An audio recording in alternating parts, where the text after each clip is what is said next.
Chapter 3 Little Eden. The mortar ended hostilities, temporarily at least, but the cavemen loitered about the base of the cliff during the balance of the afternoon, occasionally shouting taunts at the two above them. These the girls answered, evidently in kind. Sometimes she would point to Waldo and make ferocious signs, doubtless indicative of the horrible slaughter which awaited them at his hands if they did not go away and leave their betters alone. When the young man realized the significance of her pantomime, he felt his heart swell with an emotion which he feared was pride in brutal, primitive, vulgar, physical prowess. As the long day wore on, Waldo became both very hungry and very thirsty. In the valley below, he could see a tiny brooklet purling, clear and beautiful, toward the south. The sight of it drove him nearly mad, as did also that of the fruit which he glimpsed hanging ripe for eating at the edge of the forest. By means of signs he asked the girl if she too were hungry, for he had come to a point now where he could look at her almost without visible signs of mortification.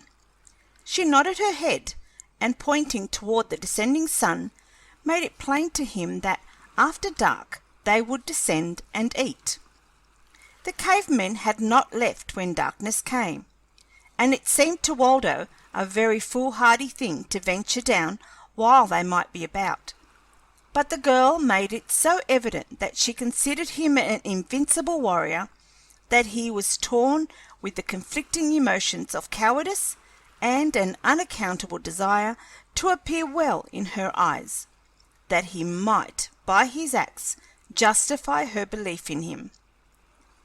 It seemed very wonderful to Waldo that anyone should look upon him in the light of a tower of strength and a haven of refuge. He was not quite certain in his own mind, but that the reputation might lead him into most uncomfortable and embarrassing situations. Incidentally, he wondered if the girl was a good runner. He hoped so. It must have been quite near midnight when his companion intimated that the time had arrived when they should fare forth and dine. Waldo wanted her to go first, but she shrank close to him timidly and held back. There was nothing else for it, then, than to take the plunge, though had the sun been shining it would have revealed a very pale and wide-eyed champion, who slipped gingerly over the side of the ledge to grope with his feet for a foothold beneath. Halfway down, the moon rose above the forest, a great, full, tropic moon that lighted the face of the cliff almost as brilliantly as might the sun itself. It shone into the mouth of a cave upon the ledge that Waldo had just reached in his descent, revealing to the horrified eyes of the young man a great hairy form stretched in slumber not a yard from him. As he looked, the wicked little eyes opened and looked straight into his. With difficulty, Waldo suppressed a shriek of dismay as he turned to plunge madly down the precipitous trail. The girl had not yet descended from the ledge above. She must have sensed what had happened, for as Waldo turned to fly, she gave a little cry of terror. At the same instant, the caveman leapt to his feet, but the girl's voice had touched something in the breast of Waldo Emerson, which generations of disuse had almost atrophied, and for the first time in his life he did a brave and courageous thing. He could easily have escaped the caveman and reached the valley alone, but at the first note of the young girl's cry, he wheeled and scrambled back to the ledge to face the burly primitive man, who could have crushed him with a single blow. Waldo Emerson no longer trembled. His nerves and muscles were very steady as he swung his cudgel in an arc that brought it crashing down upon the upraised guarding arm of the caveman. There was a snapping of bone beneath the blow, a scream of pain. The man staggered back. The girl sprang to Waldo's side from the ledge above, and hand in hand they turned and fled down the face of the cliff. From a dozen cave mouths above issued a score of cavemen, but the fleeing pair were halfway across the clearing before the slow-witted brutes were fully aware of what had happened. By the time they had taken up the pursuit, Waldo and the girl had entered the forest. For a few yards the latter led Waldo straight into the shadows of the wood. Then she turned abruptly toward the north, at right angles to the course they had been pursuing. She still clung to the young man's hand, nor did she slacken her speed the least after they had entered the darkness beneath the trees. She ran as surely and confidently through the impenetrable fright of the forest as though the way had been lighted by flaming arcs. But Waldo was continually stumbling and falling. The sound of pursuit presently became fainter. It was apparent that the cavemen had continued on straight into the wood, but the girl raced on with the panting Waldo for what seemed to the winded young man an eternity. Presently, however, they came to the banks of the little stream that had been visible from the caves. Here the girl fell into a walk, and a moment later dragged the Bostonian down a shelving bank into water that came above his knees. Up the bed of the stream she led him, sometimes floundering through the holes so deep that they were entirely submerged. Waldo had never learned the vulgar art of swimming, so it was that he would have drowned but for the strong brown hand of his companion, which dragged him spluttering and coughing through one awful hole after another, until, half strangled and entirely panic-stricken, she hauled him safely upon a low grassy bank at the foot of a rocky wall which formed one side of a gorge, through which the river boiled. It must not be assumed that when Waldo Emerson returned to face the hairy brute who threatened to separate him from his new-found companion, that by a miracle he had been transformed from a hare into a lion. Far from it. Now that he had a moment in which to lie quiet still and speculate upon the adventures of the past hour, the reaction came, and Waldo Emerson thanked the kindly night that obscured from the eyes of the girl the pitiable spectacle of his palsied limbs and trembling lip.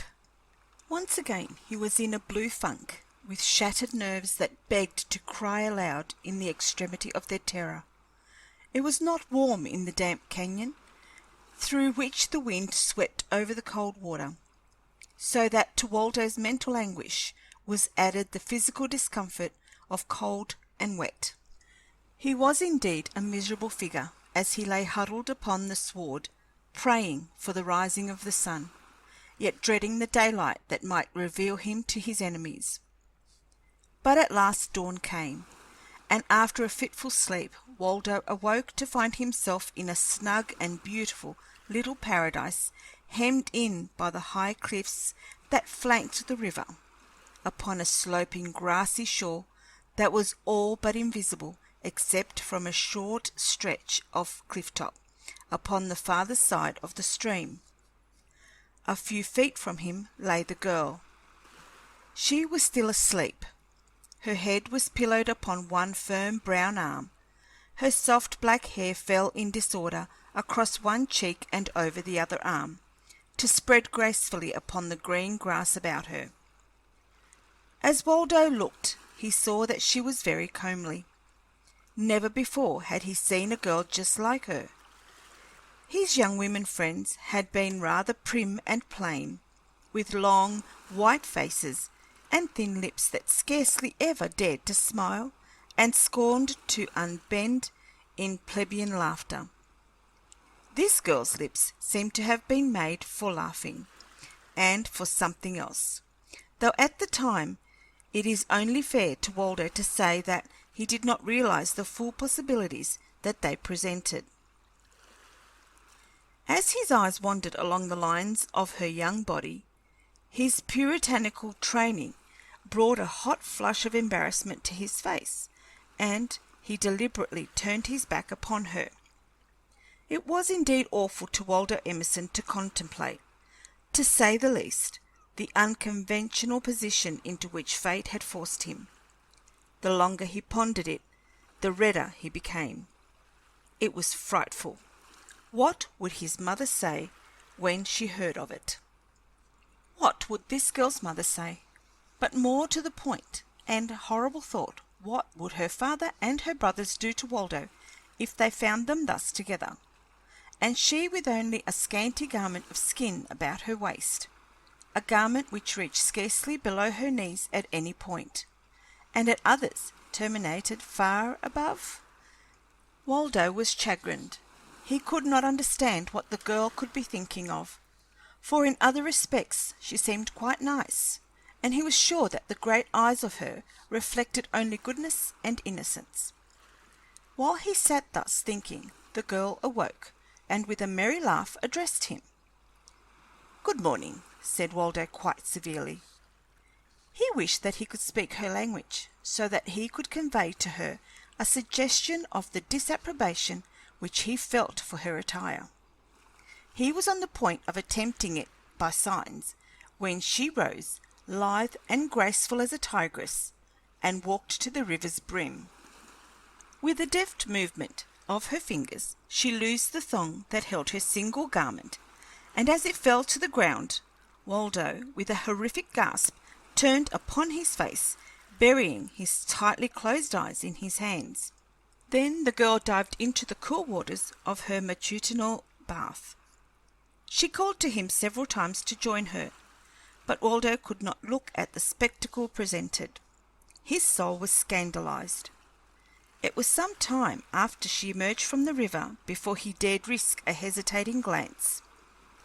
With a sigh of relief, he saw that she had donned her single garment, and thereafter he could look at her unashamed when she was thus clothed. He felt that by comparison it constituted a most modest gown. Together they strolled along the river's edge, gathering such fruits and roots as the girl knew to be edible. Waldo Emerson gathered those she indicated. With all his learning, he found it necessary to depend upon the untutored mind of this little primitive maiden for guidance.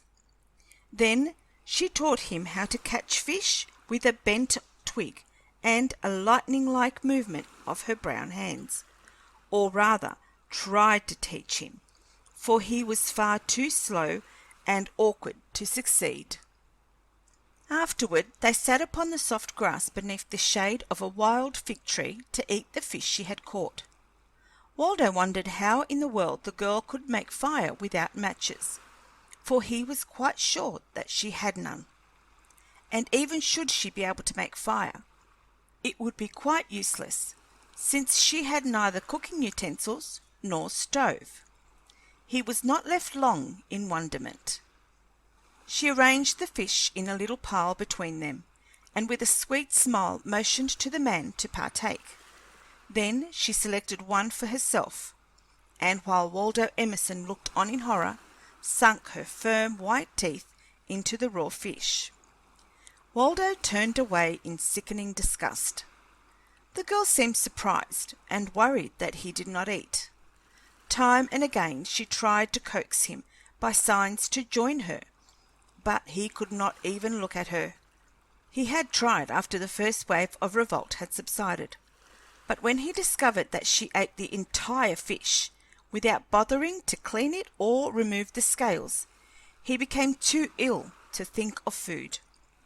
Several times during the following week they ventured from their hiding place, and at these times it was evident from the girl's actions that she was endeavouring to elude their enemies and reach a place of safety other than that in which they were concealed.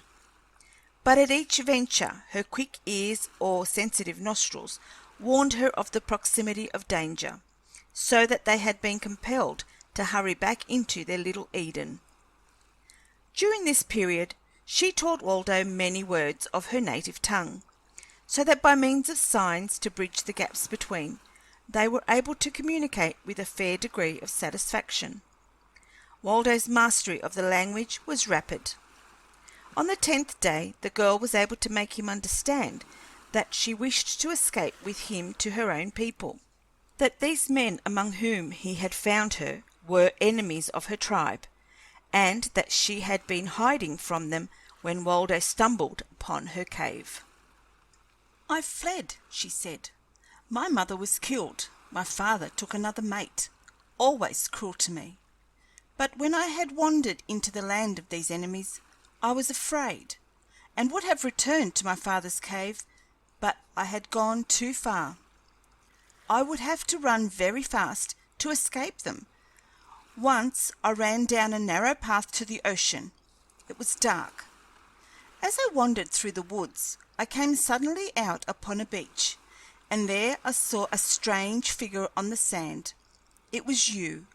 I wanted to learn what manner of man you were, but I was very much afraid, so that I dared only watch you from a distance. 5 times I came down to look at you. You never saw me until the last time. Then you set out after me, roaring in a horrible voice. I was very much afraid, for I knew that you must be very brave to live all alone by the edge of the forest without any shelter or even a stone to hurl at Nagula, should he come out of the woods to devour you." "Who is Nagula?" he asked. "You do not know Nagula?" the girl exclaimed in surprise. "Not by that name," replied Waldo. "He is as large," she began in description, "as 2 men, and black, with glossy coat. He has 2 yellow eyes, which see as well by night as by day. His great paws are armed with mighty claws. He—" A rustling from the bushes which fringed the opposite cliff top caused her to turn, instantly alert. "Ah," she whispered, "there is Nagula now." Waldo looked in the direction of her gaze. It was well that the girl did not see his pallid face and popping eyes as he looked into the evil mask of the great black panther that crouched watching them from the river's further bank. Into Waldo's breast came great panic. It was only because his fear-prostrated muscles refused to respond to his will that he did not scurry screaming from the sight of that ferocious countenance. Then, through the fog of his cowardly terror, he heard again the girl's sweet voice. "I knew that you must be very brave to live all alone by the edge of that wicked forest." For the first time in his life, a wave of shame swept over Waldo Emerson. The girl called in a taunting voice to the panther, and then turned, smiling, toward Waldo. "How brave I am now!" she laughed. "I am no longer afraid of Nagula. You are with me." "No," said Waldo Emerson, in a very weak voice. "You need not fear while I am with you." "Oh!" she cried, "slay him! How proud I should be to return to my people with one who vanquished Nagula, and wore his hide about his loins as proof of his prowess." Yes," acquiesced Waldo faintly. "But," continued the girl, "you have slain many of Nagula's brothers and sisters. It is no longer sport to kill one of his kind." "Yes, yes," cried Waldo. "Yes, that is it. Panthers bore me now." "Oh!" The girl clasped her hands in ecstasy. "How many have you slain?"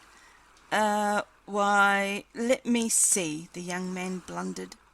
"As a matter of fact, I never kept any record of the panthers I killed." Waldo was becoming frantic. He had never lied before in all his life. He hated a lie, and loathed a liar. He wondered why he had lied now. Surely it were nothing to boast of to have butchered one of God's creatures. And as for claiming to have killed so many that he could not recall the number, it was little short of horrible. Yet he became conscious of a poignant regret that he had not killed 1,000 panthers, and preserved all the pelts as evidence of his valour. The panther still regarded them from the safety of the farther shore. The girl drew quite close to Waldo in the instinctive plea for protection that belongs to her sex. She laid a timid hand upon his skinny arm and raised her great, trusting eyes to his face in reverent adoration. "How do you kill them?" she whispered. "Tell me." Then it was that Waldo determined to make a clean breast of it, and admit that he never before had seen a live panther. But as he opened his mouth to make the humiliating confession, he realized quite suddenly why it was that he had lied. He wished to appear well in the eyes of this savage, half-clothed girl. He, Waldo Emerson Smith Jones, craved the applause of a barbarian, and to win it had simulated that physical prowess which generations of Smith Joneses had viewed from afar, disgusted, disapproving. The girl repeated her question. "Oh," said Waldo, "it is really quite simple. After I catch them, I beat them severely with a stick." The girl sighed. "How wonderful!" she said. Waldo became the victim of a number of unpleasant emotions: mortification for this suddenly developed moral turpitude, apprehension for the future, when the girl might discover him in his true colours, fear, consuming, terrible fear, that she might insist upon his going forth at once to slay Negula. But she did nothing of the kind, and presently the panther tired of watching them and turned back into the tangle of bushes behind him. It was with a sigh of relief that Waldo saw him depart. End of chapter 3.